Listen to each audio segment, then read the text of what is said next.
Hello, mystery lovers! Today, the forest played an unusual tune, a melody that seemed to drift from the river itself.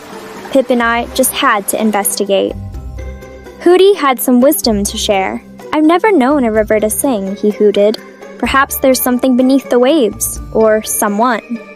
Sure enough, at the river's edge, my trusty magnifying glass found a clue, a trail of musical notes etched in the sand. And there, a second clue emerged, tiny ripples dancing beneath the lily pads, playing to the rhythm of the melody. What could be underneath?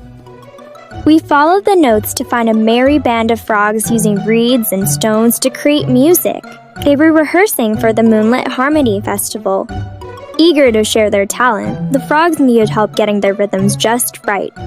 Pip and I were ready to lend a paw and wing. The night of the Moonlit Harmony Festival was an absolute success. The frogs' enchanting tunes brought the forest together. All the forest creatures joined in, creating a beautiful symphony of joy and harmony.